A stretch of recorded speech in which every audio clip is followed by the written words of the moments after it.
infância a sua brincadeira preferida? Quando você era menina, o que você mais gostava de brincar? Eu era uma criança velha. Uma criança leitora?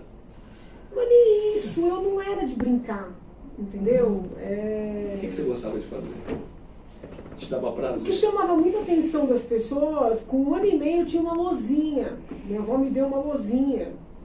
E eu com 1 ano e meio, segundo relatam, né? Com 1 ano e meio eu escrevia na lousinha. Entendeu? Já tentava escrever? Não, eu escrevia. E o pessoal achava que, assim, são relatos, né? Eu lembro de ter a lousinha. Então, assim, eu nunca fui de brincar. Sempre tive muita dificuldade com brincar. Nem boneca, nada? Não, eu tinha as bonecas, mas assim, como a minha mãe foi mãe muito nova, às vezes eu até ria, eu era pequena já ria, porque quem brincava com as minhas bonecas era minha mãe. Você nasceu aqui em São Paulo? Sim, sim. Que bairro que você morava? Eu nasci na Água Rasa, que é onde moravam as minhas 2 avós, né? Então nasci na Água Rasa, mas rapidamente mudei para o Tatuapé, cresci no Tatuapé, Zona Leste de São Paulo. Sei. Uma infância boa?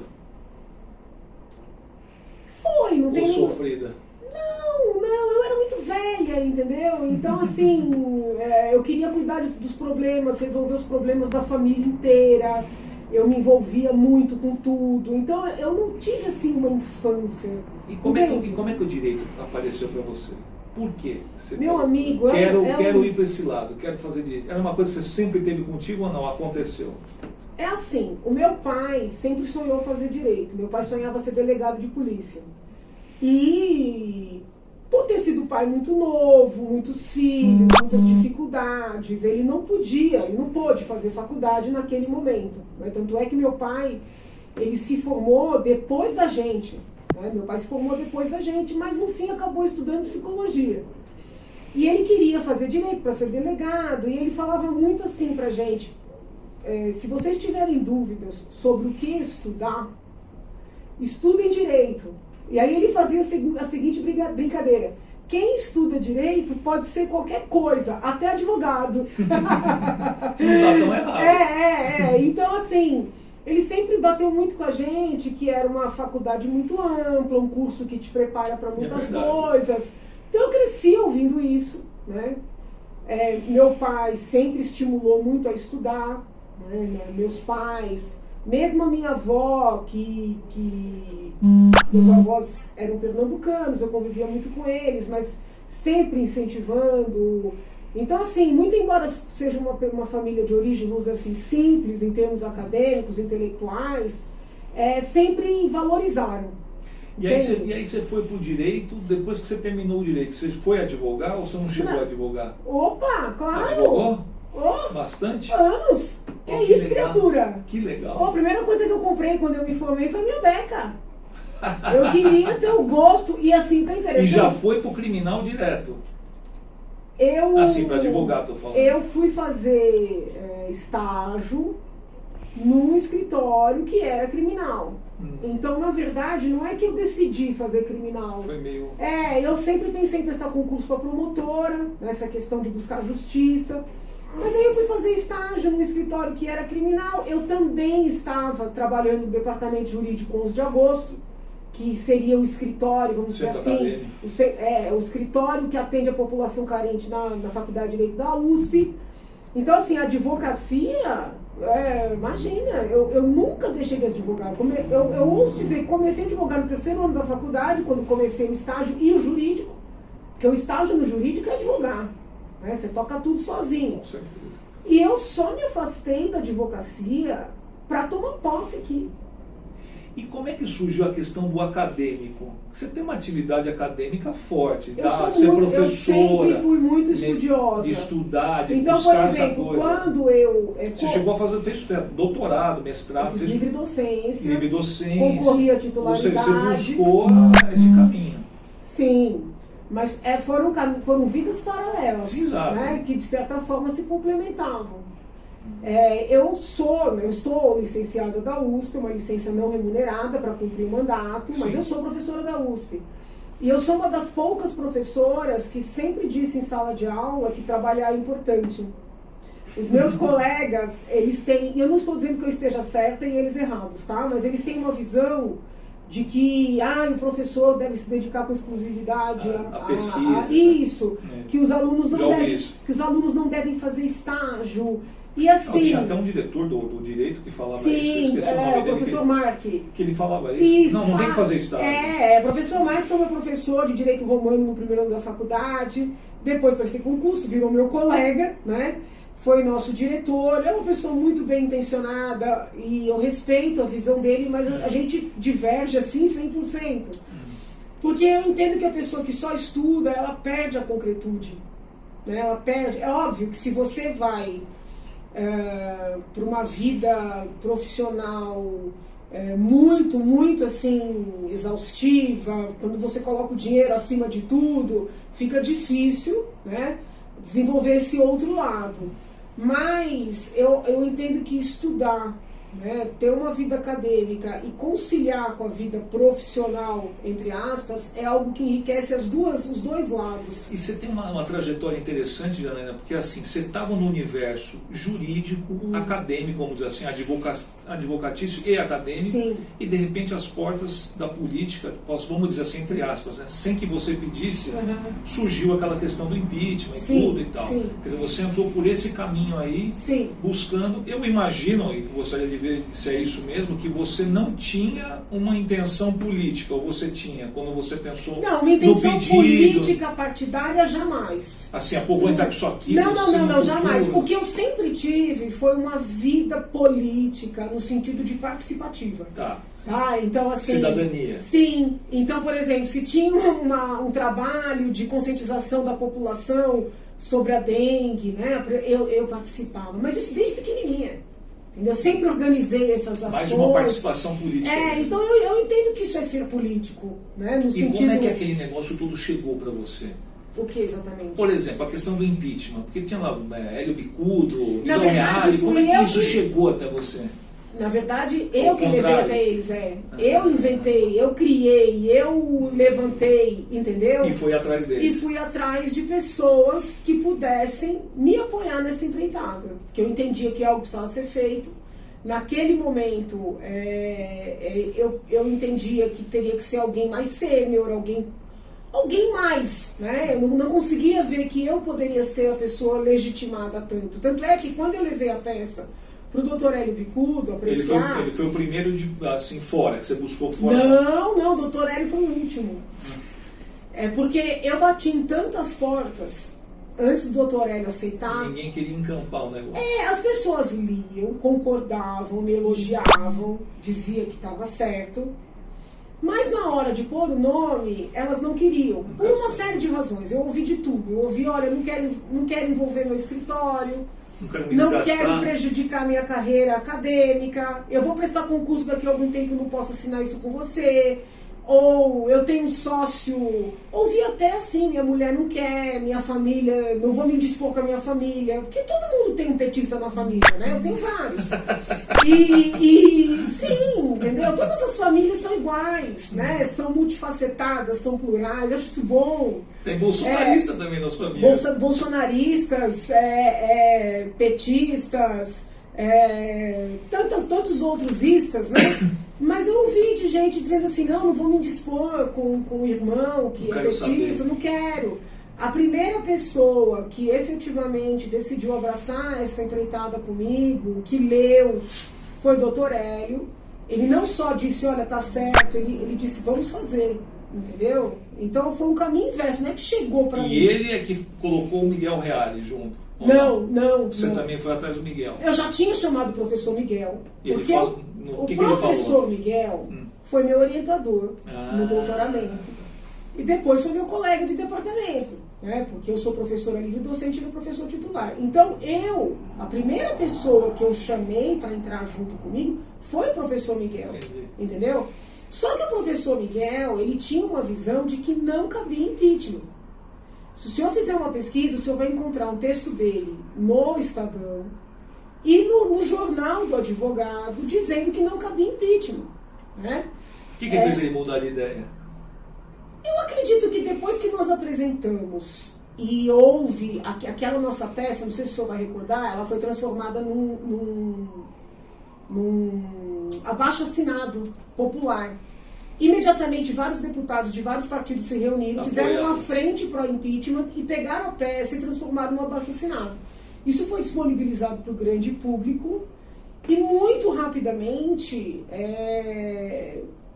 eu acho que a gente amealhou assim, 2 milhões de assinaturas. Até curioso, que se bobear foram 2 milhões, né? Depois eu tive 2 milhões de votos.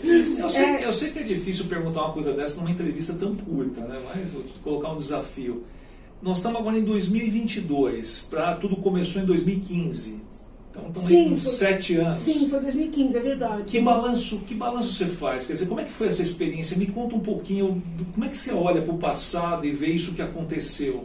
Esse impeachment, o processo todo. Você saiu de um ambiente de ser advogada, de ser aquela professora, foi lá para ficar dentro do Congresso todo dia, fazendo milhões de coisas. Como é que foi essa experiência? Acho que podem ter vários olhares, né? Do ponto de vista do Brasil, eu vejo como algo muito positivo. Então, você tem esse resultado, assim, foi bom? Foi importantíssimo. Faria tudo. Não tem arrependimento? Jamais. Tá tudo certo? Não, jamais. Eu acho que foi muito importante para o país.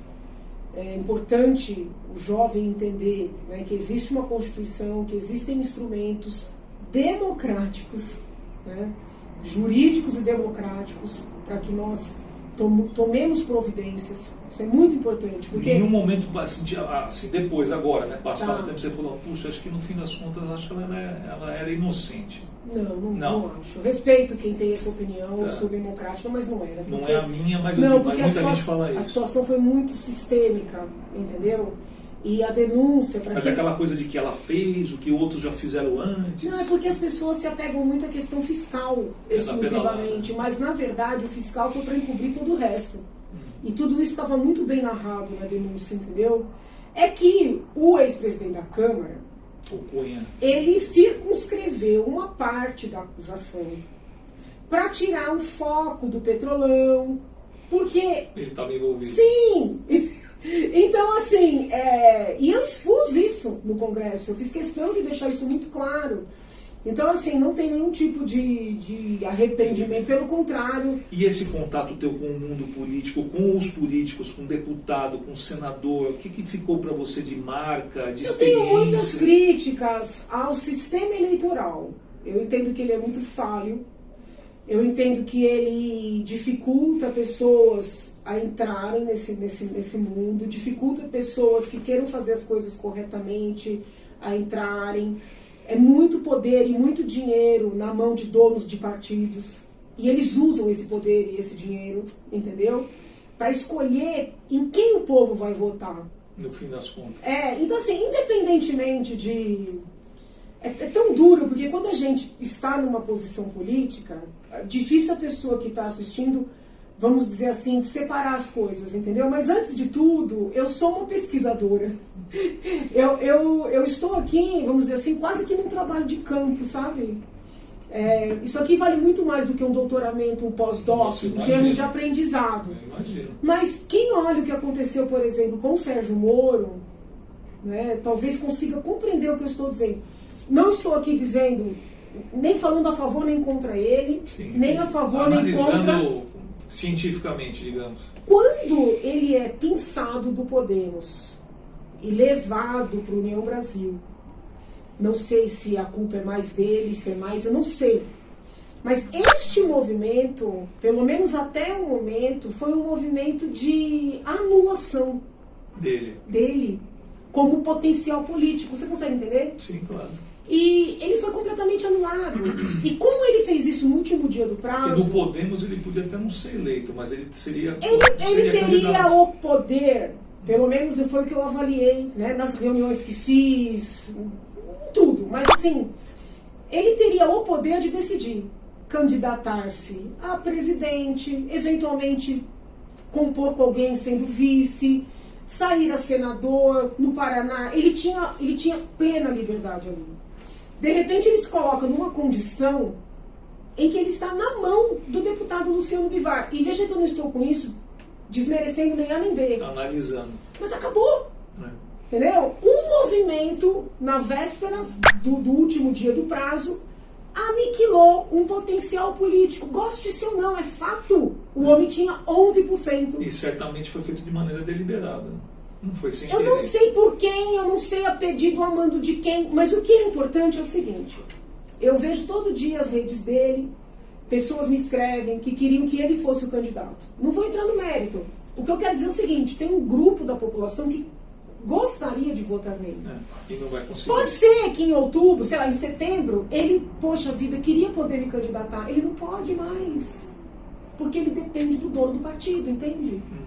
Então, é um sistema cruel com os potenciais candidatos e principalmente com o povo. Então, assim, eu tenho uma clareza dessa crueldade muito mais do que com relação aos... Você acha que o processo do impeachment te deu isso? Esse senso de realidade? Ou a tua experiência aqui? Aqui. Ô, meu pai, aqui. Isso aqui não tem preço. Em termos de aprendizado, sabe? Não, nossa Senhora. Você teve contato com o lado petista lá no impeachment? Pessoas do PT que vieram te procurar para falar coisas? Lá eu tive como eu sempre advoguei, eu procurei me manter bem distante de todos os parlamentares. Ali eu cumprimentava as pessoas, às vezes não vinham me tirar uma dúvida. Mas não ia no saco ninguém? Não, eu não fazia reuniões, eu não tinha nem com um lado nem com o outro. Eu procurei me manter completamente distante para ter um olhar técnico, para ninguém também alegar nenhum tipo de influência. Então eu era muito fechado, eu ficava muito ali cuidando, né, do processo em si. E a experiência que eu tive com os parlamentares foi muito negativa. Eles foram, os da esquerda, muito agressivos. Alguns magníficos, mas eu acho que passou um pouco acho que não precisava. A própria Dilma não falou contigo? O único contato que eu tive com a ex-presidente foi no dia do interrogatório. Não tive nenhum contato mais com ela, nem antes, nem depois. E ela foi educada comigo, como eu fui com ela, não tenho queixa dela. Nesse aspecto, não tenho queixa. Mas... E depois que o impeachment foi aprovado, você recebeu algum tipo de ameaça, alguma coisa assim ou não? Morreu ali, acabou, você foi embora? Antes, durante e depois. Tá. Mas assim, por exemplo, aqui na casa, muito embora no início tenha sido muito conturbado, o trato é um trato entre todos os colegas, né? Cordial. Todos, da esquerda, da direita, quando converge, quando diverge, não tem... Te surpreendeu isso? De ter essa cordialidade, você esperava uma coisa mais, uma animosidade maior? Ou não? Talvez tenha a ver com o meu estilo também, né? De nunca atacar pessoas, de sempre falar da ideia. Entendeu? Então não sei se eu fosse diferente, se seria diferente, não sei te dizer. O modo de atuar da esquerda é diferente da direita? Digo, dentro da casa. O modo de conduzir, por exemplo, um projeto que interessa para você, a tua condução é diversa, é diferente do modo de conduzir de um projeto do PT ou do PSOL. Você sente essa diferença ou não? Na verdade, os parlamentares têm uma maneira mais ou menos similar de trabalhar, de atuar. O PT tem um profissionalismo maior do que o PSOL, né? Em que sentido esse profissionalismo? Apresenta um projeto mais bem Não. Eles eu acho que eles têm uma capacidade de diálogo maior, assim, o PSOL ainda tem muito aquela coisa do vitimismo. Eu sinto mais essa o PT se compõe mais, cede para compor, para... Eu acho que eles, não é nem questão de ceder ou não ceder, eles têm mais profissionalismo em tudo. Tanto é que muitas vezes a direita fica com raiva de mim, porque eu falo, olha, vocês têm que olhar como é que eles trabalham. Não estou falando da parte das coisas erradas que eu levantei, estou falando assim, método da profissionalização, entendeu? Então vou te dar um exemplo bem objetivo. Nós estamos no ano eleitoral, não vou entrar em mérito aqui de candidatos, mas a esquerda, talvez por ter ficado mais tempo no poder, talvez por ter tido essa inteligência de ocupar as universidades, as redações. Tem muito mais professores na esquerda. Então eles têm essa capacidade de articulação. E que, na minha opinião, humilde opinião, usam por mal. Mas existe essa capacidade. E a direita, talvez por desmerecer o acadêmico, o intelectual, muitas até o estudo, né? E está errado, porque o verdadeiro direitista ele valoriza o mérito. O verdadeiro direitista... Ele sempre acha que está catequizando, né? Os bolsonaristas falam muito. Se você pegar as obras, né, dos verdadeiros direitistas, o liberalismo realmente, sejam brasileiros ou não brasileiros, o conhecimento intelectual é muito valioso, porque tem a ver com mérito, né? Então nós ainda temos uma direita que precisa se sofisticar, sabe? Que precisa tirar um pouco das vaidades, mas eu acredito que isso seja um processo. Não sei se eu consegui ser claro. Sim, claro, você deu bastante. E que saldo que ficou disso, do impeachment pra gente até agora, da tua atuação aqui, que saldo que ficou? Você olha para trás e fala assim, puxa, fiz bem ou não? Devia ter ficado na academia, devia ter ficado no meu escritório, ou não? Você fala, pô, foi legal. Eu não me arrependo nada de ter vindo para cá, pelo contrário, agradeço a Deus a oportunidade, ao povo que confiou muito em mim, porque foi uma oportunidade ímpar de realização para mim e para o coletivo, né? Tem um trabalho do parlamentar que é invisível, que é o trabalho de impedir aprovações de coisas ruins. Em regra, o eleitor pergunta, mas o que você fez? Quantos projetos aprovou? Quantos projetos apresentou? Essa é uma parte do trabalho, mas tem toda uma parte, né, seja de fiscalização, seja de aprimoramento dos projetos dos colegas e do próprio Poder Executivo. Eu costumo brincar com as crianças, isso aqui é uma fabriquinha de leis, né? Entra uma matéria-prima aqui, passa por uma estação, você melhora com uma emendinha aqui, passa por outra estação. Então é muito bonito se você olhar do ponto de vista teórico do processo legislativo, entendeu? A tua visão do povo brasileiro mudou de você passar por essa experiência? E você ter essa experiência como parlamentar, você fala assim, pô, eu imaginava que o povo era uma coisa, olha que eu estou aqui trabalhando é outra coisa. A gente precisa ainda esclarecer muito a população sobre o papel dos parlamentares, dos políticos. Existe muita expectativa de coisas que não são da nossa competência e que podem até esbarrar no ilícito. E a pessoa não faz por mal. Né? A pessoa entende que se ligar para um deputado, se vier aqui, que vai passar a fila, que vai conseguir vaga. Você entendeu? Tem um pouco dessa cultura. Mas que eu não acho que é por maldade do nosso povo, eu acho que é esclarecer, olha, esse não é o papel de um deputado, senão cada um teria que ter um seu deputado para cuidar dos seus problemas particulares, entendeu? Então, assim, eu acho que falta mais esclarecimento, mais transparência no sentido de ensinar mesmo. Mas eu sou muito otimista com relação ao país, com relação ao nosso povo. Eu sinto que o ambiente político, se você pensar em outras campanhas que teve no passado, ele deu uma deteriorada. Hoje nós temos candidatos, por exemplo, nós estamos agora nas portas de uma campanha, você vê candidatos muito mais preocupados em agredir o adversário do que, olha, o meu projeto é esse aqui. Qual é o projeto, sei lá, vamos pegar candidatos que estão se destacando, do Lula. Eu sinceramente não sei. Qual é o projeto do próprio Bolsonaro? Qual é o projeto, sei lá, do Dória, do Janones, seja de quem for. E me parece que veio a partir daquela época mesmo do impeachment, a campanha de 2014 foi uma campanha muito agressiva, os próprios petistas reconhecem isso. Que análise que você faz? Você não precisa concordar comigo, eu não mas concordo. Sabe que eu não concordo? O que você acha que aconteceu? Nós tínhamos antes, eu não acho que houve deterioração. Eu acho que houve um abertura. É óbvio que a gente tem sempre que buscar o aprimoramento e trazer maior urbanidade para o debate. Mas o que aconteceu foi o seguinte, as manifestações de 2013, o processo de impeachment, a Lava Jato, todo esse processo que eu chamo de processo de depuração, ele deu voz a pessoas que não podiam falar. Não tinham voz. Entendeu? Então essas pessoas ganharam voz, elas ainda precisam se qualificar, elas precisam se aprimorar, mas elas têm legitimidade no debate público. E esses agentes, por que era menos embate nas eleições anteriores? Porque eles falavam deles para eles mesmos. Era PT e PSDB. Mas eu digo assim, se você olhar aqui na mesa... assim, um candidato falava assim, esse é o candidato do imposto único, esse é o candidato do meio ambiente, esse é o candidato de tal tema, esse é o candidato do sindicato, sei lá. O cara tinha uma ideia para defender. Esse grupo dominante, né, se eu tiver que traduzir aqui, seria o PT e o PSDB, eles fingiam uma oposição. Não era real. Eles simplesmente eles trocavam de lugar, mas estavam sempre juntos. Basta ver a mesa aqui na Assembleia. Eles dividem a mesa há décadas. Compreende? Então, assim, por que não tinham embates sangrentos? Porque eles estavam juntos. Com isso eu não estou legitimando as agressividades, não é entendi. isso, eu acho que nós temos que buscar esse aprimoramento.